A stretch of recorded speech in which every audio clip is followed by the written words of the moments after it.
할렐루야. 할렐루야. 오늘도 하나님의 놀라운 은혜를 충만히 경험하고 돌아가는 시간이 되기를 주님의 이름으로 축원합니다. 이제 다시 오늘 성막으로 이제 돌아와서 성막 8번째 시간입니다. 오늘은 떡상을 통해 날마다 먹이시는 하나님을 기억하라. 떡상을 통해 날마다 먹이시는 하나님을 기억하라 라는 제목으로 말씀을 증거하겠습니다. 이 성막의 전체 넓이를 살펴보면 약 316평 정도가 됩니다. 그리고 성막의 문을 열고 들어가면 마당이 나오죠. 그 마당에는 번제단과 물두멍이 있어요. 이 번제단에서는 제물을 불태워 제사를 드리는 곳이고, 이 물두멍에는 제사장들이 제사를 드릴 때나 아니면 성소 지성소로 들어갈 때 씻기 위해서, 깨끗하게 하기 위해서 몸을 씻는 곳이죠. 이 번제단과 물두멍을 지나면 이제 성소가 나옵니다. 이 성소라는 것은 성막 안에 있는 천막이라고 생각하시면 돼요. 마당에 세워진 번제단과 물두멍이 실외에 있는 것이라면, 성소는 이제 천막 안으로 들어가야 하기 때문에 실내 공간이라고 이해하면 됩니다. 이 성소의 면적은 약 12.6평이 돼요. 전체 성막이 316평인데 그 안에 12평 반 정도 되는 천막이 있다라고 생각하시면 되는 겁니다. 자, 이렇게 성소에 들어가게 되면 오른쪽에 이제 조각목으로 만들어서 순금으로 씌운 상이 있습니다. 성경에 나오는 조각목은 이 시띠나무라고도 불려있고, 이제 우리가 지난번에도 알아봤듯이 아카시아 나무, 별로 볼품이 없는 그런 나무예요. 그런데 이 나무를 사용해서 상의 크기는 가로 2규빗, 세로 1규빗, 높이 1.5규빗으로 만들게 되죠. 요즘 수치로 환산을 하면 약 90cm, 세로로 45cm, 그 다음에 높이가 68cm 정도 되는 이 상입니다. 이 상 위에 보시다시피 떡 12개를 두 줄로 쌓아 6개씩 쌓아 놓았어요. 자, 한문으로 진설이라고 얘기하면 제사를 드리기 위해서 물건을 진열하고 상을 차리는 일이라고 설명이 되어 있습니다. 그걸 진설한다라고 얘기하죠. 이 성소에서 드리는 떡상에 떡을 배치하는 것, 이거 역시 진설이라고 얘기할 수가 있어요. 그래서 떡을 한문으로 쓰면 떡병자 이렇게 써서 떡상에 진열해 놓은 떡, 다시 말해 진설병이라고 얘기를 합니다. 그래서 그 떡상엔 항상 12개의 진설병이 있어야 됐어요. 여러분, 떡 어떻습니까? 떡은 먹는 거죠. 떡을 갖고 막 싸우지 않습니다. 머리에 쓰거나 그러지 않죠. 한국 사람이 밥을 먹듯이 이스라엘인들도 떡을 밥처럼 먹었어요. 그러므로 성소에 떡이 있다라고 하는 건 그 하나님이 우리를 먹여주신다라고 하는 뜻을 내포하고 있다는 거죠. 여러분, 부모님께서 열심히 일해서 자녀들을 먹이고 입히고 키우듯이 우리 하나님 아버지께서 우리에게 필요한 모든 것들을 공급해 주셔서 저와 여러분을 먹여주시는 줄로 믿습니다. 요즘 참 경제가 어렵습니다. 그래서 이 경제적인 문제로, 물질적인 문제로 여러 고민하는 분들이 많죠. 그러나 먹이시는 이 하나님께서 이 어려운 시대에도 저와 여러분을 반드시 책임져 주실 줄로 믿습니다. 바라기는 오늘 이 떡상에 대한 말씀을 믿음으로 받는 우리 모든 성도님들에게 먹이시는 하나님의 은혜가 임하기를, 그 은혜를 경험하기를 주님의 이름으로 축원합니다. 첫 번째로, 하나님은 육신에 필요한 양식을 우리에게 먹이신다라는 거예요. 육신에 필요한 양식으로 우리를 먹여주시는 거죠. 자, 이스라엘이 애굽에서 탈출하여 광야로 갔습니다. 그런데 광야는요, 먹을 것이 없어요. 땅도 척박해서 농사를 지을 수도 없죠. 아니, 돌아다녀야 됐기 때문에 농사 짓는다라는 것이 그들에게 의미가 없었습니다. 그런데 그때 하나님께서는 아주 신비한 음식을 이스라엘 백성들에게 내려주시죠. 그게 뭐냐? 바로 만나라고 하는 겁니다. 하나님께서는 40년 동안이나 만나로 이스라엘 백성들을 먹여 주셨어요. 레위기 24장 5절입니다. 너는 고운 가루를 가져다가 떡 12개를 굽되 각 덩이를 10분의 2 에바로 하여. 이 주신 만나를 빻으면 아주 고운 가루가 될 수가 있어요. 그것을 곱게 빻아서 만나 가루로 떡을 만들라라고 하나님께서 명령을 하신 거죠. 계속해서 24장 6절에 증거합니다. 여호와 앞 순결상 위에 두 줄로 한 줄에 6씩 진설하고, 두 줄로 한 줄에 6. 하나님 앞에 진설해야 되는 떡은 내 마음대로 만드는 것이 아닌 12개의 떡을 만들어야 됐던 거였습니다. 12개의 떡을 한 줄에 6개씩 두 줄로 그 떡상 위에 진설해 놔야 됐던 거죠. 여러분, 도대체 왜 떡의 숫자가 12개일까요? 여러분, 12 하면 떠오르는 것이 뭐가 있어요? 그렇죠, 12제자도 나오고, 구약에서 12는 이스라엘의 12지파를 말하고 있는 거예요.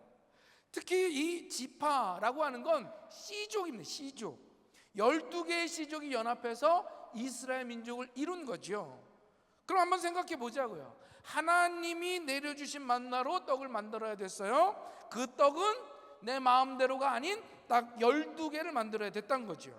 이 12라고 하는 숫자는 그래서 이스라엘 지파 12지파를 말해주죠. 그러면서 이 떡상에 놓인 12개의 떡, 이게 의미하는 건 다름 아닌 하나님이 한 지파도 빼놓지 않고 한 씨족도 외면하지 않고 모든 씨족을, 모든 민족을 다 먹여주신다라는 언약인 줄로 믿습니다. 이스라엘 12지파는 하나님의 백성이었죠. 그래서 구약의 12지파는 오늘날의 교회를 혹은 오늘날의 성도들을 의미하기도 해요. 하나님이 12지파를 다 먹여주셨던 것처럼 마찬가지로 하나님께서 하나님을 믿는 우리 그리스도인들을 먹여주시는 줄로 믿습니다. 안 믿죠? 안 믿으니까 목소리가 이거밖에 안 나오지. 하나님을 믿는 성도들을 하나님은 반드시 먹여주시는 줄로 믿습니다. 여러분, 이 하나님이 먹여주신다라고 하는 사실이 얼마나 대단한 거냐.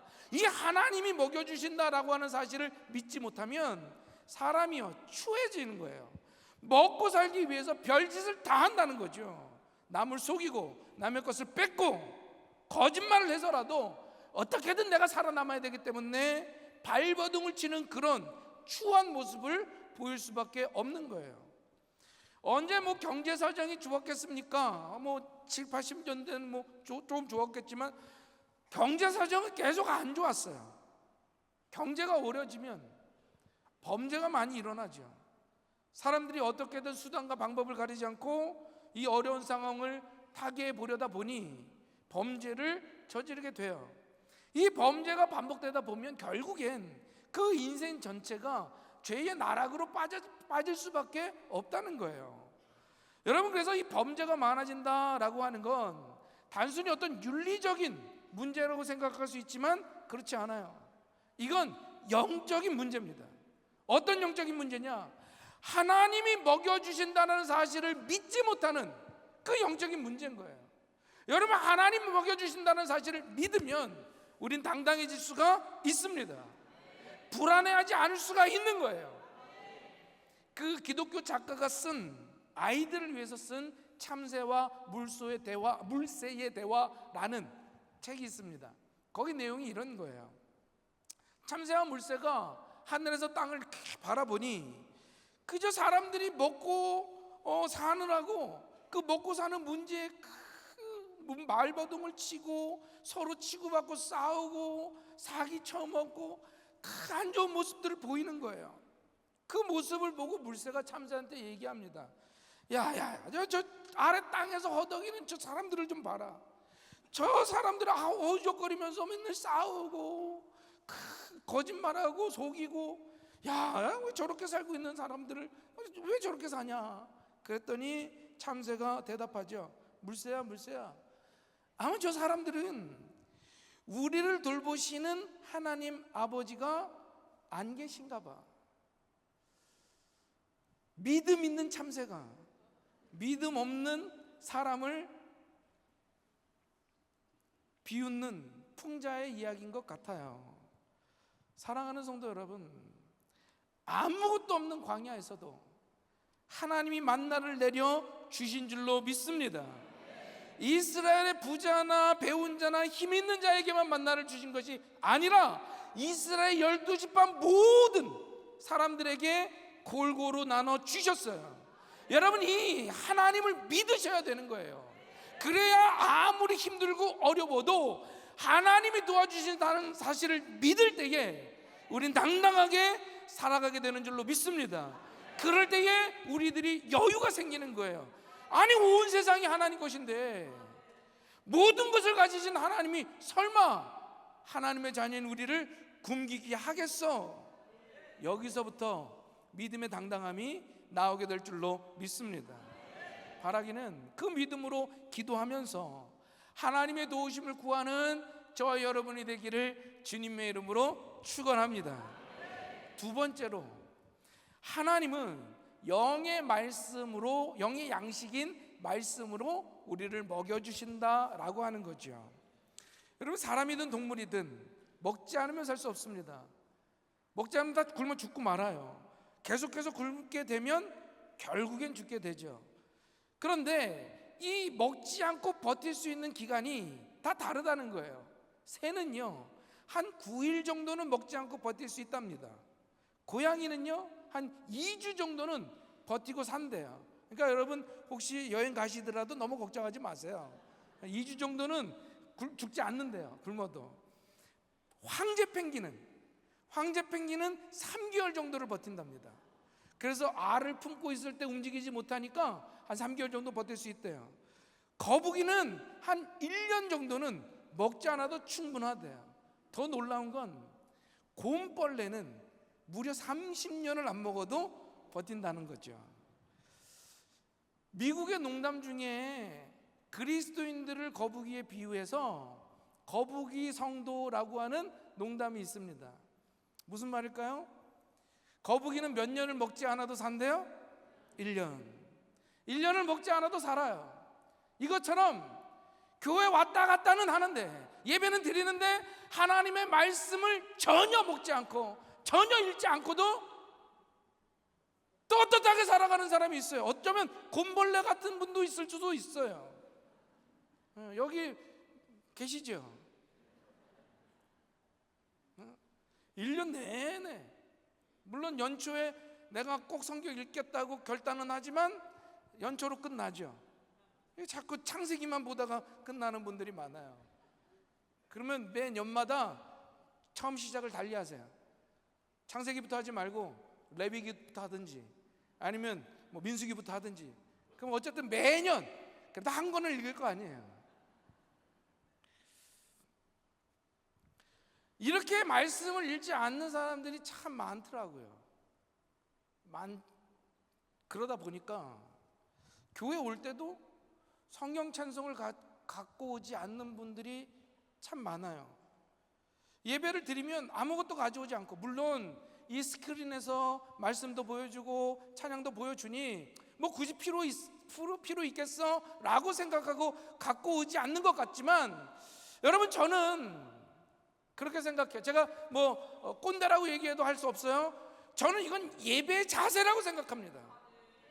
하나님의 말씀을 갖고 오는 건 예배 자세, 예배를 드릴 때 저는 우리 금난의 성도님들이 예배 드릴 때 이 성경 찬송을 꼭 갖고 왔으면 좋겠어요.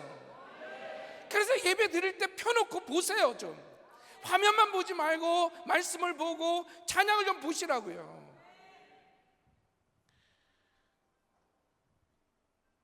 우리 옆에 사람한테 한번 얘기해 줍시다. 성경 찬송 꼭 갖고 다닙시다. 다시 성경 찬송을 꼭 갖고 다닙시다. 또 한마디 더 해주십시다. 거북이 신앙이 되지 맙시다. 여러분, 몸이 건강한가 안 건강한가 그걸 알면 먹는 걸 보면 알 수가 있어요. 건강한 사람은요, 규칙적으로 먹고 맛있게 먹고 소화도 잘 시키죠. 마찬가지로 신앙이 건강한가 그렇지 않은가, 이건 말씀의 양식을 먹는 걸 보면 알 수가 있어요. 건강한 그리스도인들은요, 말씀도 잘 듣고요, 말씀도 잘 읽고 열심히 그 말씀대로 순종하며 실천합니다. 그런데 안타까운 게 뭐냐, 어떤 분은 예배가 말씀 시작하면 그때부터 졸아. 피곤하다고만 피곤할 수 있죠. 그런데 매주 그렇게 피곤할까요? 아침에 피곤해도 저녁 또 계속 그렇게 피곤할까요? 말씀만 보면 잔다. 여러분, 한번 자기의 영혼을 심각하게 생각해 보셔야 돼요. 내가 병들어 있는 거 아닌가? 말씀도 정말 볼 때마다 조는 분 있죠. 아유, 성경을 좀 읽어야겠는데 피면 물론 잘 안 들어오는 부분도 있습니다. 그래서 저도 가끔 깜빡깜빡 졸긴 해요. 그런데 매번 그렇게 졸 수는 없잖아요. 어떤 성도님은요, 목사님 저는요 말씀이 너무 좋아요. 왜냐고 물어봤더니 말씀만 보기 시작하면 꿀잠을 잔다는 거예요. 얼마나 잠을 잘 오게 하는지. 여러분, 말씀 얼마나 좋습니까? 꿀송이보다 다한 하나님의 편지 아니겠어요? 말씀 읽으십시오. 하나님은 만나를 주셔서 이스라엘을 먹이셨어요. 그러면 만나는 이스라엘의 양식이었고 음식이었죠. 그런데 이 만나는 단순한 음식이나 양식이 아니었습니다. 신명기 8장 3절에 보면 이렇게 얘기해 우리 다 같이 한번 읽어봅시다. 시작.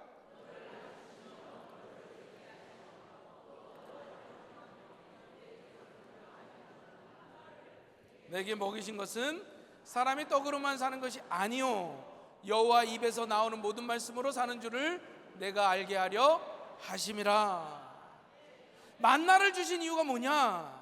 이건 사람이 떡으로만 살 것이 아닌 하나님의 말씀으로 사는 걸 보여주기 위하여 만나를 주셨다라고 하는 거예요. 결국 그 만나는 그저 육신의 양식뿐이 아니라 바로 하나님의 말씀인 줄로 믿습니다. 광야처럼 먹을 것이 없어도, 굶어 죽을 지경이 되어도 하나님께서 만나를 내려주심으로 살게 하신 것처럼, 여러분 아무리 힘들고 어려워도, 정말 죽을 것 같아도 이 하나님의 말씀을 붙들면 여러분 살게 될 줄로 믿습니다. 하나님의 말씀이 나를 살게 하실 줄로 믿습니다. 성소에 있는 떡상에는 이 만나를 전시해 놓아야 됐죠. 떡이 오래되면 굳기도 하고 상하기도 했어요.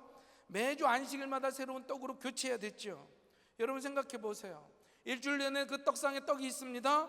일주일이 지나면 새로운 떡으로 바꿔주는 거예요.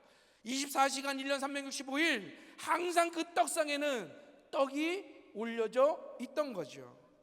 이게 무슨 의미입니까? 하나님의 말씀이 우리에게 계속해서 공급되어야 된다는 거예요. 아침에는 말씀이 있었는데 저녁이 없으면 안 됩니다. 주일에는 말씀을 듣고 은혜 받았다가 주중에는 그저 말씀과 상관없이 살아서도 안 되는 거예요.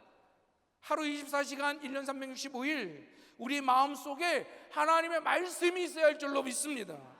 그래야 말씀이 가라는 곳에 갈 수 있고 서라는 곳에 설 수 있는 거예요. 말씀이 하라는 일을 할 수 있고 하지 말라 하는 일을 하지 않게 되는 거죠. 이렇게 하나님의 말씀에 따라 살아갈 때 은혜가 있고 회복이 있고 축복이 있게 될 줄로 믿습니다.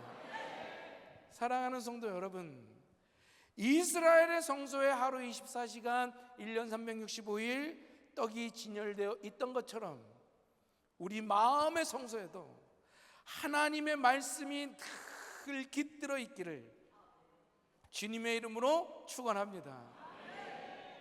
마지막 세 번째로 하나님의 말씀 앞에서 축복과 저주를 선택해야 된다라는 거예요. 이스라엘이 40년 동안 광야에서 하나님이 주시는 만나를 먹었죠. 만나와 함께 주시는 하나님의 말씀도 들었습니다. 드디어 적과 꿀이 흐르는 땅 가나안 땅을 앞에 두고 그들의 영도자 모세가 그들에게 마지막 설교를 이거랍니다. 신명기 11장 27절과 28절이에요. 제가 읽어드릴게요. 너희가 만일 내가 오늘 너희에게 명하는 너희의 하나님 여호와의 명령을 들으면 복이 될 것이요, 너희가 만일 내가 오늘 너희에게 명령하는 도에서 돌이켜 떠나 너희가 너희의 하나님 여호와의 명령을 듣지 아니하고 본래 알지 못하던 다른 신들을 따르면 저주를 받을 것이니라. 모세가 백성들에게 한 설교는 다른 게 아니었어요. 축복과 저주의 말씀이었죠. 하나님의 말씀에 순종하면 복을 받고, 반대로 하나님의 말씀에 불순종하면 너희는 저주를 받을 것이다 라고 모세가 얘기했어요. 그런데 여기에 복과 저주라고 하는 쓰여진 말이 굉장히 흥미롭습니다. 자, 복이라고 쓰인 단어 베라카, 이 뜻은요 점점점 늘어난다 혹은 점점점 커진다, 이런 뜻을 가지고 있어요. 자, 그럼 이런 의미로 한번 생각해 보자고요. 내가 오늘 하나님의 말씀에 순종합니다. 그러면 갑자기 하늘에서 막 금덩어리가 떨어질까요? 그렇지 않죠. 오늘 하루 순종했다고 금덩어리 같은 축복이 떨어지지 않습니다. 그런데 오늘도 순종하고 내일도 순종하고 계속해서 순종하다 보면 하나님의 축복이 임해서 내 모든 것이 점점 늘어나게 되어 있어요. 내 능력도 커지고 내 인격도 커지고 내 사람의 그릇도 막 커지는 거죠. 뿐만 아니라 나에게 주시는 물질과 명예도 점점 늘어나게 되는 줄로 믿습니다. 자, 복이 늘어난다라고 하는 뜻을 가지고 있으면 오늘 이 저주, 이 단어는 켈랄라라고 얘기합니다. 켈랄라, 굉장히 밝죠? 켈랄라 이러면서 켈랄라. 그런데 그 내용은 밝지 않아요. 이 켈랄라, 이 뜻은 점점 줄어든다 혹은 점점 작아진다, 이런 뜻을 가지고 있어요. 이게 말씀대로 살지 않아도 처음엔 그럴 때 보입니다. 꼭 괜찮은 것 같아요. 잘 사는 것 같고 잘 나가는 것 같고, 아이 뭐 편하게 살면 되지, 뭐 하나님의 말씀이니 뭐니 뭐 그런 개고생하면서 내가 그 말씀 지킬 이유 있어? 라면서 말씀대로 살아가는 사람 막 비웃습니다. 에이 저거 아이고 멍청하게 그 말씀대로 산다고 뭐 주는 것도 없는데 하며 비웃죠. 그러나 오늘도 내일도 계속해서 하나님의 말씀에 불순종하다 보면 하나님의 저주가 임해서 모든 것이 점점 줄어들게 돼요. 인격의 그릇도, 사람의 그릇도 점점 작아지고 재산과 지위와 영향도 점점 줄어들어 결국엔 없어지게 됩니다. 제가 이런 사람들 많이 봤어요. 하나님의 은혜와 축복을 받아서 점점 커집니다. 점점 늘어나요. 하나님의 복으로 늘어나요. 그런데 어느 순간 교만이 싹 들어와서 말씀대로 이제 순종하지 않아요. 그 말씀대로 사는 게 귀찮아. 말씀대로 사는 게 별 소용없어 보여요. 그래서 말씀대로 살지 않고 순종하지 않고 점점 교회도 빠지고 신앙도 점점 멀어갈 때 하나님이 거두어 가십니다.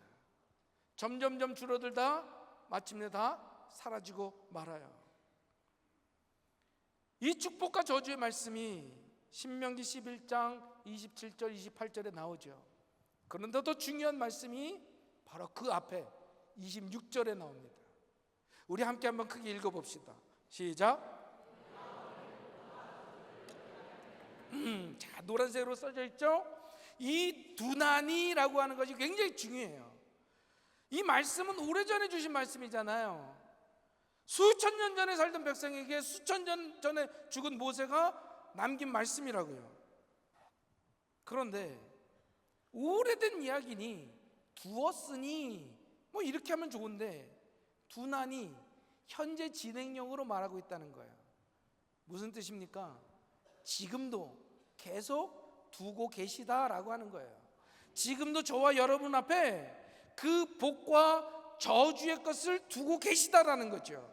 그런데 그것이 언제 두시느냐? 바로 오늘입니다. 오늘. 신명기 11장 26절 다시 한번 크게 읽어봅시다. 시작. 내가 오늘 복과 저주를 너희 앞에 두나니. 사랑하는 성도 여러분, 신앙의 시간은요 어제가 아니에요. 어제 순종하고 어제 헌신한 것으로 오늘까지 버티려고 그러면 안 됩니다.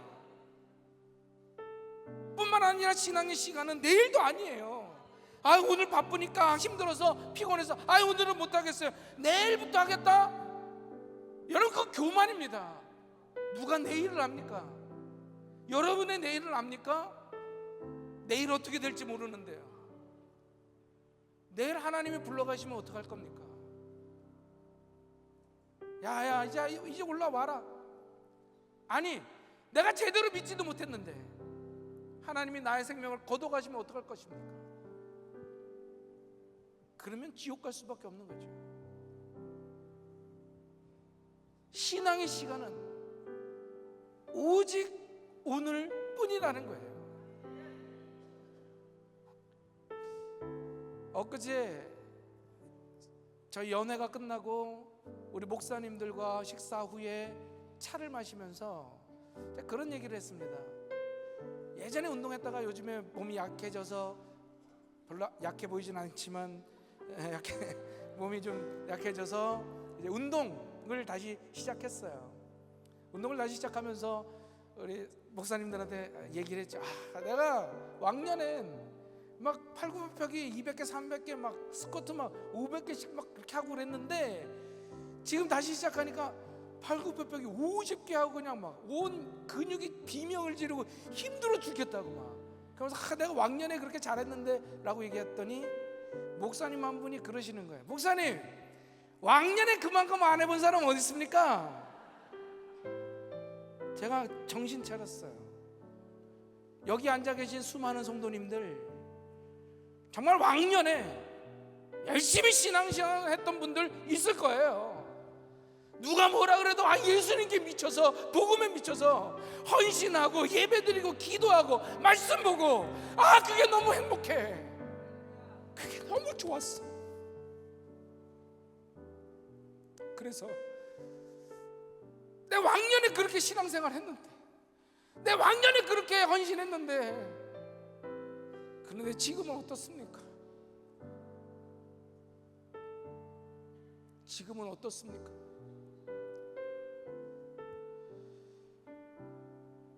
오늘 여러분은 복을 받을 건지 저주를 받을 건지, 그 축복의 시작이, 저주의 시작이 지금 앞에 있다라는 거예요. 과거 했던 거 잊어버리고 말씀대로 오늘 순종해야 축복받을 수 있는 줄로 믿습니다.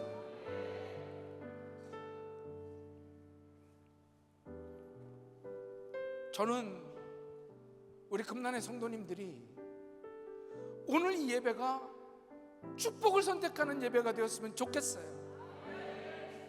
저주를 선택하는 것이 아니라 내가 오늘 축복 선택한다, 말씀대로 살기를 선택한다. 그래서 이 축복이 계속해서 쌓여 우리 2025년도 마지막 송구영신 예배 때 하나님이 나에게 이렇게 축복해 주셨어, 하나님이 나를 이렇게 축복을 쌓아 주셨어 라고 고백했으면 좋겠습니다. 연말에 내가 왜 그렇게 살았을까, 왜 하나님의 축복을 누리지 못했을까 한탄하는 것이 아니라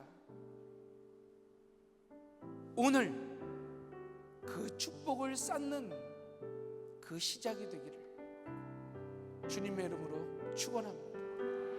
주님의 이름으로 축원합니다. 오늘 말씀 생각하면서 찬양하고 함께 기도합시다. 모든 상황 속에서,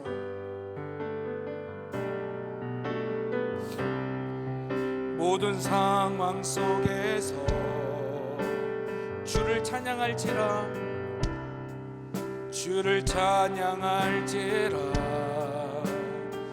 주는 너의 큰 상급, 주는 너의 큰 상급, 큰 도움이시라,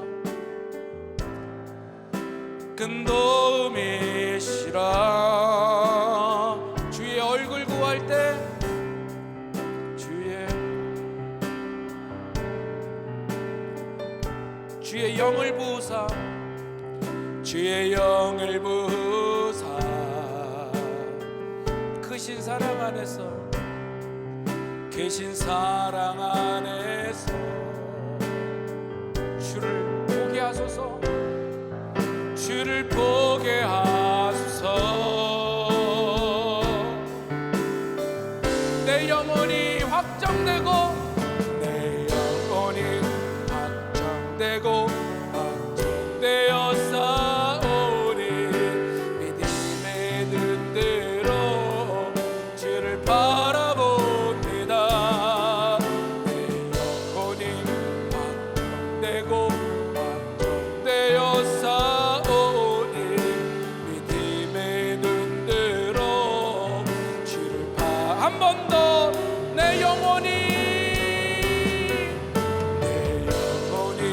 확정되고 확정되어 싸우리 믿음의 눈으로 주를 바라봅니다 내 영혼이 확정되고 확정되어 싸우리 믿음의 눈으로 주를 바라봅니다. 오늘 여러분의 믿음을 확정하기를 바랍니다. 내가 저주를 선택하는 것 아닌 지금 축복을 선택하게 하여 주시옵소서. 그래, 우리 연말에 뒤돌아 봤을 때 야, 하나님이 이렇게 나에게 그 축복을 쌓아 주셨구나. 하나님이 나에게 이 축복의 지경을 이렇게 넓혀 주셨구나. 이걸 간증할 수 있게 주님, 우리가 주님만을 바라보겠습니다. 말씀에 순종하겠습니다. 이 믿음대로 살겠습니다. 우리 이 시간 주여 한번 부르시고 간절히 기도합시다. 주여.